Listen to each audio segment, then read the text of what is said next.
What's up everyone and welcome back to the MMA Zone. Today, let's get started with what's next for Belal Muhammad after UFC 304 win. Belal Muhammad halted talk of a Leon Edwards era tonight at UFC 304 by taking the welterweight title from Rocky in the main event. Heading into UFC 304, the consensus was that Muhammad's wrestling likely was not going to be enough on account of what Edwards showcased against Kamaru Usman and Colby Covington in his last two fights. But not only was Muhammad able to take Edwards down, he did so numerous times. Rocky was able to reverse positions on several occasions, but Muhammad controlled much of the action via his takedowns and controlled from the top. After 5 rounds, there was little doubt that Belal would be awarded the decision win, and he was. Dana White wasn't happy with the main event, and it was very evident during the press conference. Belal Muhammad's new welterweight champion. Curious your thoughts on the main event, on his performance and Leon Edwards' performance. Wasn't a barn burner. Now, it'll be interesting to see what's next for the fighter of Palestinian descent. Chances are the UFC won't tap the #1 ranked Kamaru Usman for Muhammad's first title defense, since he lost his last 2 fights, and tonight's fight wasn't really close enough to give Edwards an immediate rematch. Could the undefeated Shavkat Rakhmonov get the call? Even though Ian Gary has been driving for that fight, when you consider Covington is ranked #4 and that he's already failed to win the undisputed title 3 times, Shavkat certainly seems like the frontrunner, and he tweeted the following after UFC 304. "Congratulations on your well-deserved victory, Bully B. I hope you keep your word and defend your title against me when you're ready, champ." Belal Muhammad responded to Shavkat's call-out at the post-fight press conference. Here's what he had to say. Yeah, of course. I mean, I've literally never turned down a fight. I never backed down from anybody. I've had so many people turn down fights against me. So now I'm at the top. I'm the man, and for me, now cementing my legacy as the best welterweight to ever do it. I'm not gonna sit there and call out these random guys and everything. Who's next in line? Who's the best in line? And I'm gonna show you what I am, what I could do. They thought Leon could walk through me. Now I'm gonna walk through all these other guys. What do you think? Who will be next for the new welterweight king? Okay, now let's take a look at Dana White talks about new UFC rights deal. MMA fans in the United States have probably grown pretty accustomed to almost every UFC event being broadcast by ESPN. But not only does it look like that partnership could end after 2025, the new UFC landscape could feature more than one broadcasting partner. Back in 2018, the MMA world was jolted when it was announced that the UFC had signed a 7-year deal with ESPN worth around $1.5 billion. That deal was around double what Fox had paid 7 years prior to lock up the broadcasting rights for the UFC. Well, given the massive sums of cash broadcasting deals for other sports are collecting nowadays, the consensus is that the UFC is going to make some serious bank with its new deal. So much so, there's been speculation that the UFC could partner with more than one network or platform. More recently, White appeared on Money Matters to talk about this hot topic, and while doing so, he conceded the UFC could wind up having multiple broadcasting partners. Our rights deal is going to be a big deal coming up here. And who knows, we could end up like the NBA and the NFL where we end up on multiple channels instead of just one. I could, yeah. It's all moving and changing so quickly. But yeah, I could definitely see that. I could see us being on, we have a lot of different levels of fights, whether it's contender series, fight nights, or pay-per-views, and they could end up on multiple platforms. Now, White also reported that no negotiations have started yet, but as noted, when you look at what other leagues are taking home with their broadcasting deals, all signs point to the UFC collecting a windfall of cash. Case in point, the NBA's new broadcasting deal with Disney, ESPN, and Amazon is reportedly for around $76 billion. Yup, $76 billion. The big question is, how much of the UFC's new revenue will trickle down to the fighters? Will this lead to significantly higher fighter purses and bonuses? And if not, will the fighters speak out? Okay, up next, Bobby Green versus Paddy Pimblett recap. Paddy Pimblett took plenty of heat for how his last couple of fights played out, but the brash Scouser fighter silenced his critics and then some tonight at UFC 304 by taking out Bobby Green in electrifying fashion. Although Pimblett extended his octagon winning streak against Jared Gordon and Tony Ferguson, not everyone was impressed with how the Liverpool fighter looked in those bouts. As a result, a lot of people predicted that the always tough King Green would hand Paddy his very first UFC loss. Well, from the get-go, Pimblett looked very comfortable against the unorthodox Green on the feet, and he picked away at the rugged vet with leg kicks. Later in the opening frame, it was Green who shot in looking for a takedown, and that proved to be a terrible mistake. After dropping back for a guillotine choke, Pimblett beautifully transitioned into a triangle choke.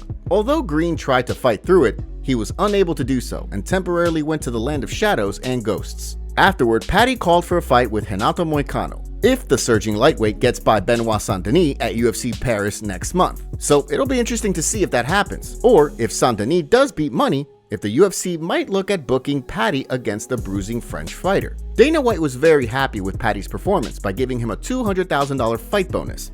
Listen, Paddy's one of those guys that everybody talks about, and everybody wants to fight him, and everybody wants to call him out, and he keeps winning.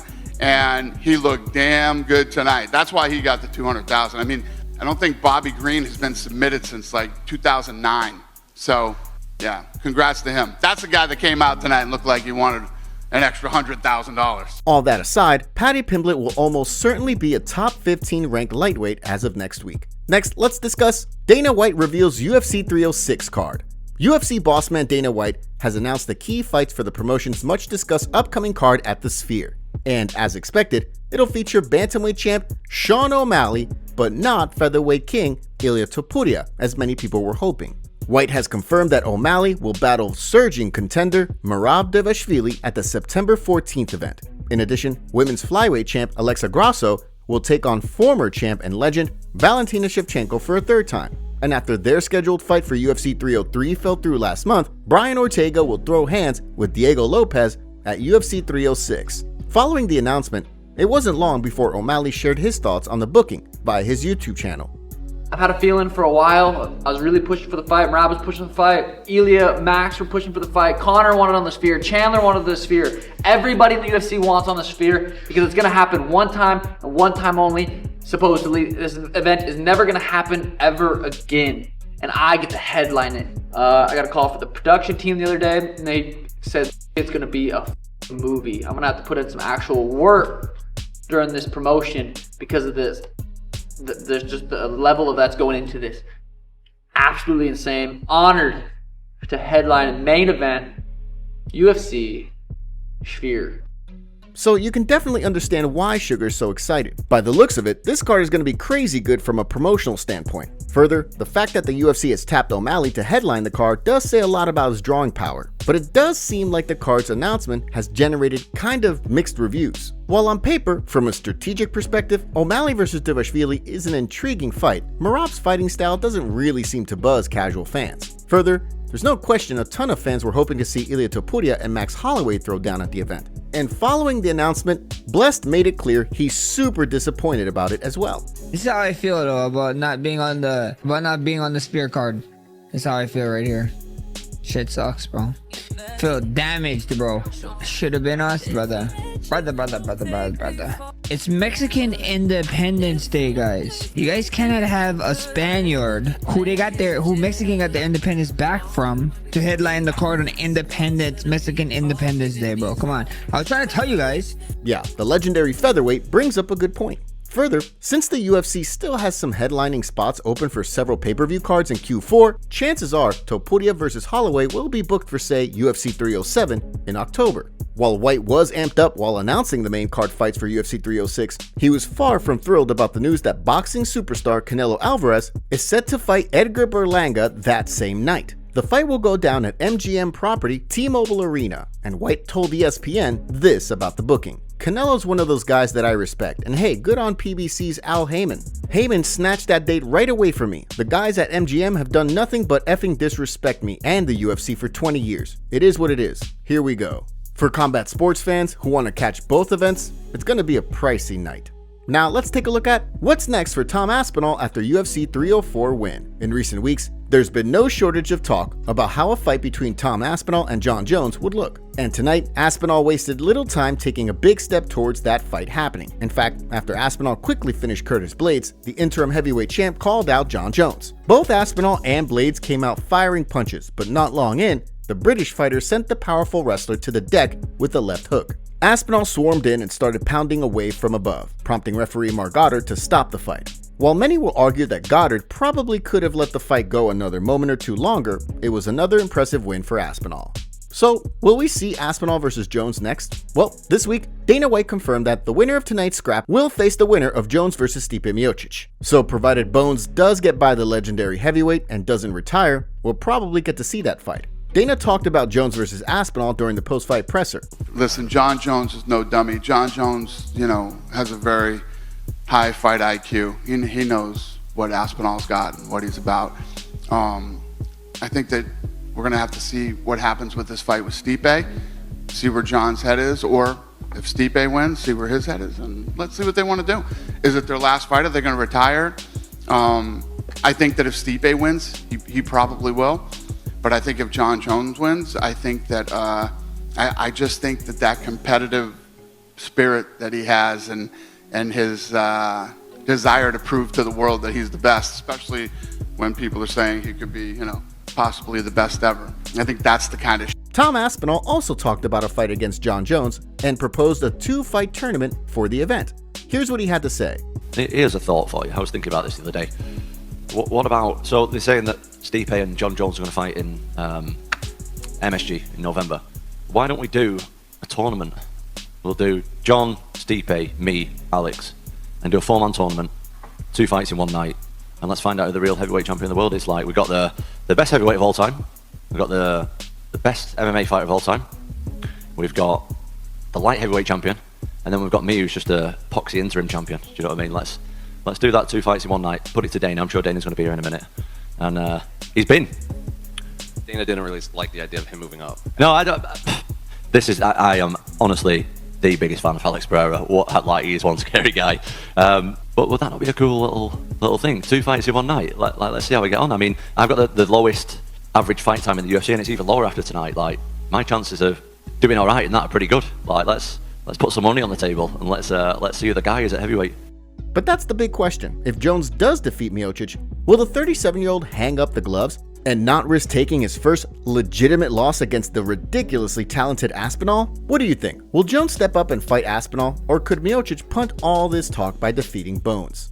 Okay, up next, UFC Fight Updates. In addition to the recent additions for UFC 306, the promotion's matchmakers have booked several new fights for the coming weeks. Speaking of UFC 306, the Sphere card has had one matchup removed from it. Recently, MMA Fighting's Guillaume Cruz reported that the middleweight scrap between Michel Pereira and Anthony Hernandez will not go down on September 14th and will instead headline an October 19th Fight Night card. While that weakens the lineup for UFC 306, given the runs both middleweights have been on, it's not surprising to see that fight being moved to a main event. And recently, featherweight Jack Jenkins reported he will no longer fight Gavin Tucker at UFC 305 Down Under.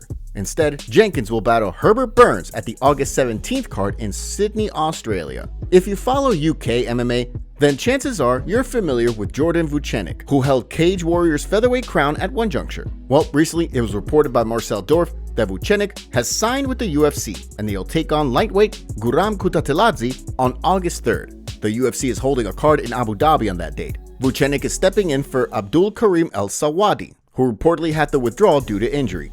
Finally, recently, Leo Guimaraes reported that a middleweight tilt between Ihor Portieria and Cesar Almeida has been booked for UFC 307 October 5th.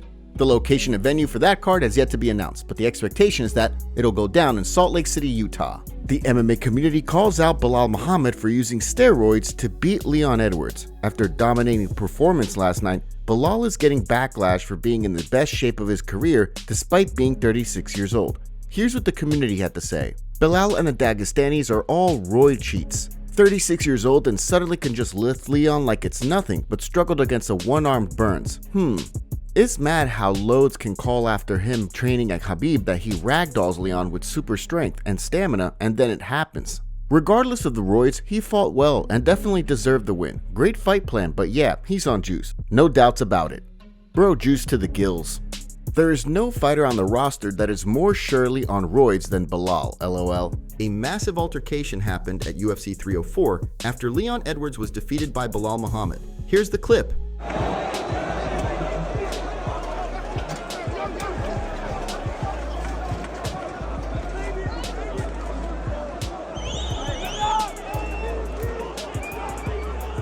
Islam Makhachev reveals sad news in a recent interview when he was asked about his hand injury and the current status of his return. Here's what Islam had to say.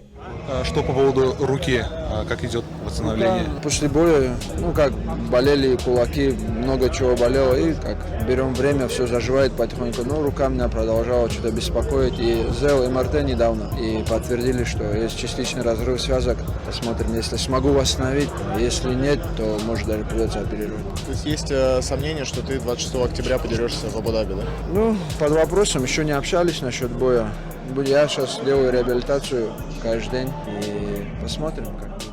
Top comments. Leon deserved to lose so hard. That was terrible. I can't believe Belal ragdolled and controlled Leon that easily. I'm not going to sit here and pretend like I thought he was going to win. But to see him win that convincingly was really impressive. Good for him. Belal officially the second best welterweight in the world, close to beating GSP.